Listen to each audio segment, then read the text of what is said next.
two giants of Rome stood ready to decide the future of an empire. Antony and Cleopatra commanded a fleet so vast that Octavian's defeat seemed certain. But on the waters of Actium, something happened that no one expected, and in a single moment, the balance of power shifted forever. The year was 31 BC, and the fate of Rome itself trembled upon the waters of the Ionian Sea. Two titans stood opposed, each claiming to be the true master of the Republic. On one side was Gaius Octavian, cold, calculating, the adopted son and heir of Julius Caesar. On the other was Marcus Antonius, Antony, the once great general, lover of Cleopatra, who now fought not only for power, but for survival. The setting was Actium, a narrow promontory off the coast of Epirus. There, the fleets of Rome gathered in numbers unseen since the days of Carthage. Antony's forces were vast, more than 500 ships, many of them great war galleys reinforced with iron, towering above the waves like floating fortresses. At his side stood Cleopatra VII of Egypt, her fleet glittering with gold and purple sails, a vision of regal splendor. To many, it seemed inevitable that Antony would crush his rival. Octavian, however, had prepared with cunning precision. His admiral, Marcus Vipsanius Agrippa, had seized key positions along the coast, cutting Antony's supply lines and forcing him into a corner. The young Caesar's fleet, though smaller, barely 400 ships, was swifter, more maneuverable, designed for the kill rather than display. In Antony's camp, the atmosphere was tense. The soldiers, once loyal legionaries of Rome, now muttered about hunger and disease. The Egyptian presence, Cleopatra's silken banners and opulent court, stirred resentment. Some whispered that Antony was no longer Roman, but enslaved by an Eastern queen. Cleopatra herself moved like a goddess among mortals, her eyes fierce, her words honeyed with confidence. "Rome is divided," she told Antony, "but Egypt shall make it whole. Together, we will rule the world." Antony tried to believe her, yet in his heart, shadows gnawed. On the eve of battle, the two fleets faced each other across the waters. Fires glimmered on the horizon, oars creaked in the night, and the cries of sailors echoed through the dark. Both sides knew, when dawn broke, it would decide not just who ruled Rome, but the destiny of empire itself. Morning broke upon the Ionian Sea in a blaze of crimson and gold. The waters shimmered with fire as the first rays of sunlight struck the assembled fleets. From Antony's side, the horizon was a wall of wood and iron, towering quinquiremes and massive war galleys, their decks bristling with soldiers, their rams reinforced to shatter anything in their path. Egyptian banners unfurled, purple and gold catching the breeze, while Cleopatra's flagship gleamed like a floating palace. The sight was meant to inspire awe, and it did. From Octavian's smaller, swifter vessels, the sailors gazed with a mixture of dread and defiance. The enemy seemed invincible, a fleet so vast it blotted out the sea itself. Yet amid their ranks, Agrippa walked calmly, giving orders in measured tones. "Remember," he told them, "those ships are fortresses on the water, but fortresses cannot move quickly. We are not here to match their size, we are here to break their order." On the shore, Octavian watched from a command post, his youthful face set in grim determination. He was no great warrior like Antony, no figure of romantic legend, but his will was iron. He had gambled everything on this day, knowing that Rome itself awaited the outcome. Antony, standing tall on the deck of his flagship, tried to summon the fire that had once carried him through 100 battles. His men looked to him for strength, and he roared above the din of oars and drums, "Romans! Today we fight not for provinces, not for plunder, but for the heart of Rome itself.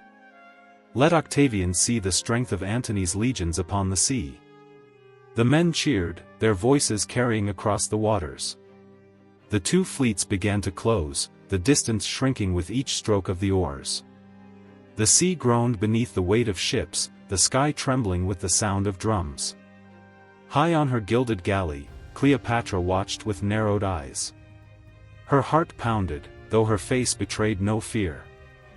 She knew the day would bring either empire, or ruin. And so the trap of fate began to tighten, as Rome's destiny drew nearer with every heartbeat of the waves. The first crash of bronze against timber shook the straits like thunder.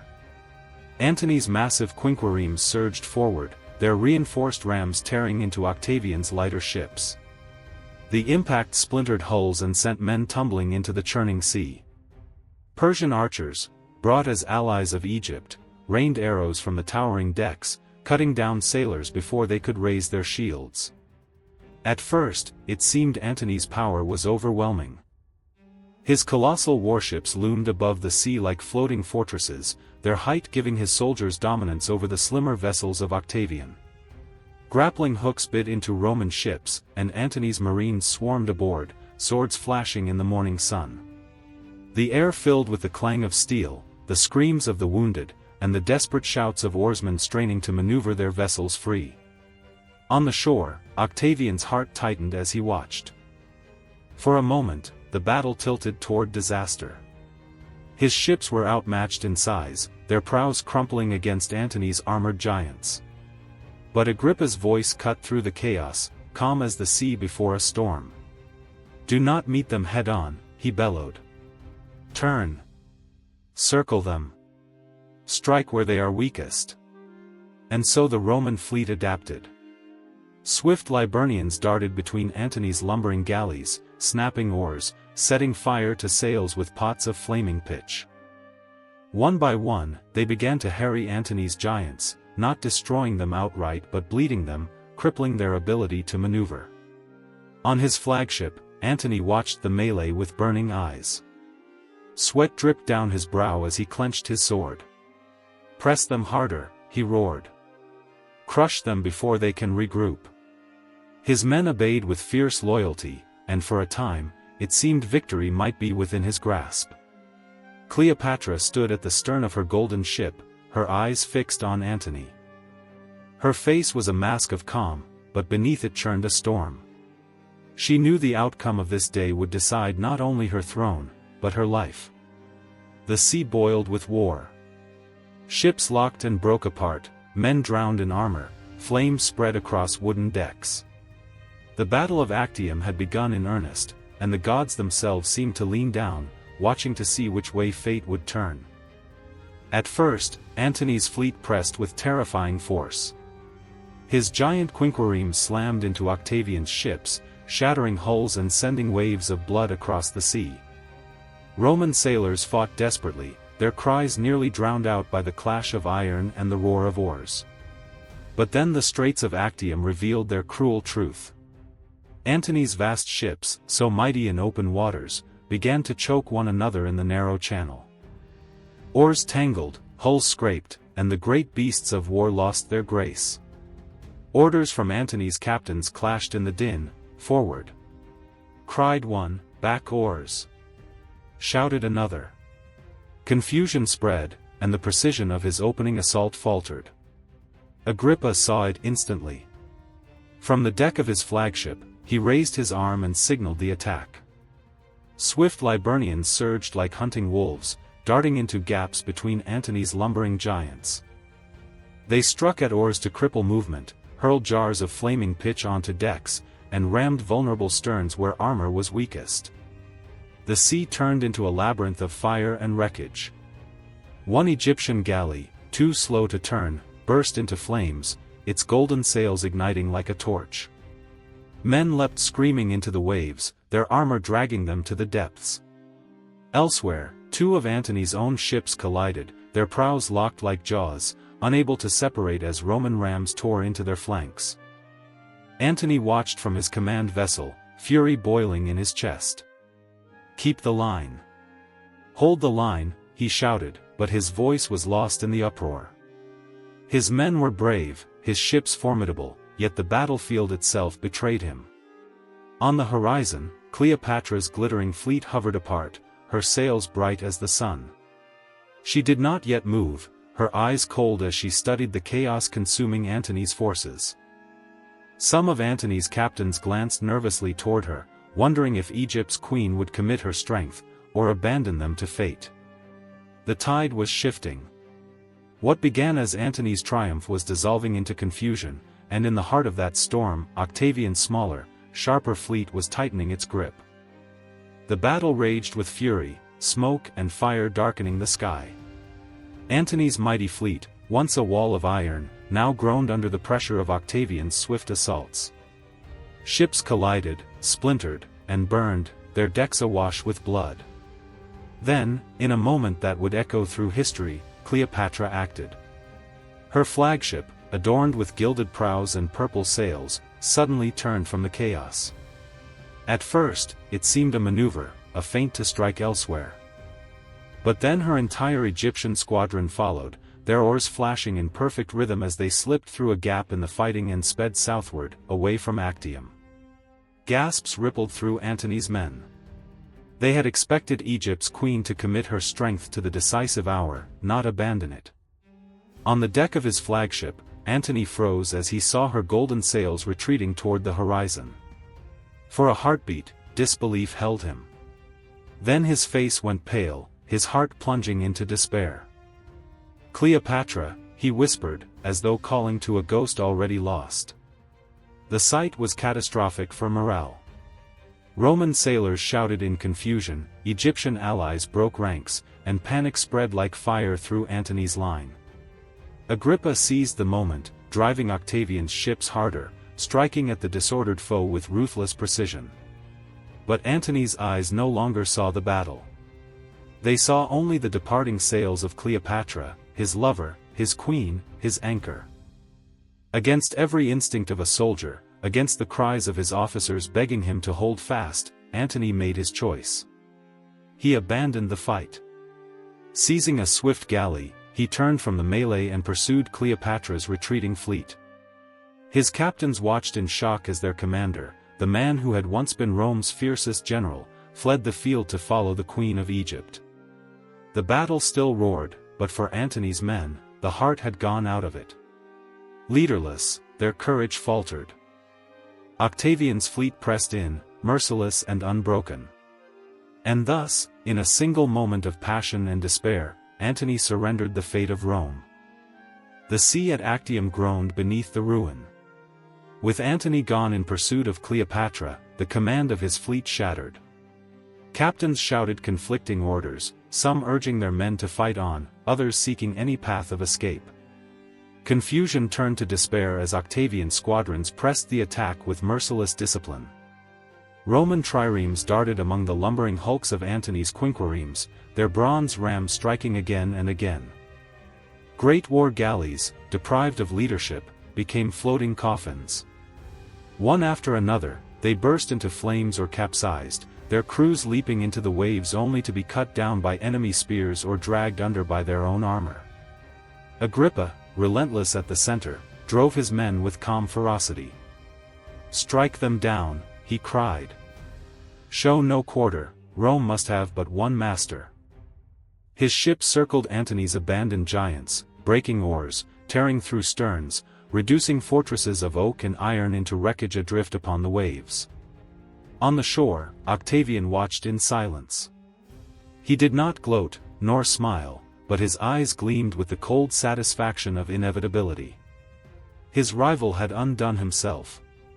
Where once Antony had been a hero of Rome, now his fleet died without him, drowning in blood and fire. Some of Antony's officers, still loyal, tried to rally resistance. They lashed their ships together, forming desperate floating barricades, hoping to hold out until nightfall. But Octavian's fleet closed in like wolves upon cornered prey. Firepots crashed onto the decks, setting sails ablaze. Rams tore through the chained vessels until the sea itself seemed to feast upon the wreckage. By dusk, it was over. The waters of Actium were choked with debris and corpses, the once proud fleet of Antony reduced to smoldering ruin. Survivors were dragged ashore in chains, their eyes hollow with shame. And as the last flames flickered across the straits, one truth was clear to all who witnessed it: Antony had abandoned his men, and with them, his destiny. When the last echoes of battle faded, the waters of Actium lay still, strewn with corpses and broken hulls. Smoke drifted across the straits like a shroud, the sea itself heavy with the stench of death. On the shoreline, Octavian's soldiers raised their standards in grim triumph. Trumpets blared, announcing to gods and men alike that Rome had chosen its master. Agrippa, weary but unbowed, stood before his commander. "The sea is ours," he said simply. Octavian gave a curt nod, his eyes fixed on the horizon where Cleopatra and Antony had vanished. His face betrayed little, but inside he knew, his greatest rival had destroyed himself, and the Republic, though in name only, was his to command. For Antony's men, the aftermath was despair. Those captured knelt in chains, their heads bowed, muttering curses against fate. Some wept openly, not only for their comrades lost but for the betrayal of their general. "He left us," one whispered bitterly. "He left us for her." To many, Antony's flight was not just cowardice, it was treason against the very loyalty that had carried him through decades of war. On the beaches, Octavian's legions marched among the wreckage, seizing treasure, weapons, and prisoners. The banners of Egypt, once proud and gleaming, now smoldered in the sand. Fires were lit, sacrifices made to Neptune and Mars, and songs of victory rose into the evening air. Yet even in triumph, the Romans whispered of Antony, once Caesar's greatest lieutenant, now reduced to a fleeing shadow. News of the battle traveled swiftly across the sea. In Rome, the forum buzzed with rumor and revelation. Some shook their heads in sorrow, recalling Antony's past glories, the victories in Gaul and the East. Others rejoiced, declaring that the gods had punished his arrogance and his enslavement to a foreign queen. But all agreed on one truth: the Republic as they had known it was finished. Octavian stood alone as Rome's master, and Actium had sealed it. Antony's galley sped across the Ionian waves, the sails of Cleopatra's fleet glimmering ahead like fleeing phantoms. Around him, silence weighed heavier than the sea. His officers dared not speak, his soldiers avoided his eyes. All knew the truth, that their general had abandoned the fight, not for strategy, but for passion. When at last they reached the Egyptian ships, Cleopatra stood waiting on her gilded deck. She greeted Antony with open arms, but behind her gaze lingered fear. "You chose me," she whispered. "Whatever the world may say, you chose me." Antony embraced her, but his heart was torn. Once, he had been Rome's hammer, the man who rode beside Caesar, the conqueror of Parthians and Gauls. Now he was a fugitive, his name cursed by his own men. He stared into the sea, haunted by the wreckage left behind at Actium. "I chose love," he murmured bitterly. "But Rome will call it cowardice." Together, they sailed south, leaving behind the battlefield that had shattered their destiny. In Alexandria, the grand halls of Cleopatra's palace became a cage of gilded despair. The queen cloaked herself in splendor, hosting feasts, adorning herself in jewels, striving to mask the creeping shadow. Yet even she, proud daughter of the Ptolemies, could not banish the dread that Octavian was coming. Antony sank deeper into silence and drink, his once mighty spirit crumbling. He spent long hours staring at his sword, speaking little, his mind replaying the moment he saw Cleopatra's sails turn away. He had followed her, but in doing so had forsaken his men, his honor, and Rome itself. In whispered corners of the palace, servants spoke of omens, statues sweating blood, the Nile running red at dusk, jackals howling outside the city walls. To the people of Egypt, it seemed the gods themselves had turned away. Cleopatra clung to Antony, trying to rekindle the fire of ambition. "Together," she said, "we can rise again. Egypt still has wealth, and Rome is not yet whole." But her words rang hollow, for both knew the truth. Actium had already written their epitaphs. While Antony and Cleopatra brooded in the gilded halls of Alexandria, Octavian wasted no time. Fresh from his triumph at Actium, he summoned his legions, veterans hardened by years of war, and pointed them east. The march upon Egypt had begun. Agrippa, his ever-loyal admiral, secured the seas, ensuring that no aid or escape could reach Cleopatra's realm. Octavian's ships sailed south with grim efficiency, their prows cutting through the waves like blades. Behind them marched the legions, banners snapping in the desert wind, their discipline unbroken, their faith unshaken. Word of their advance spread swiftly. Cities that once bent knee to Antony now opened their gates to Octavian, eager to escape ruin. Envoys arrived daily, bearing gifts and pledges of loyalty, declaring Octavian as the savior of Rome. The tide of fortune flowed wholly in his favor. In Alexandria, Cleopatra watched the horizon with mounting dread.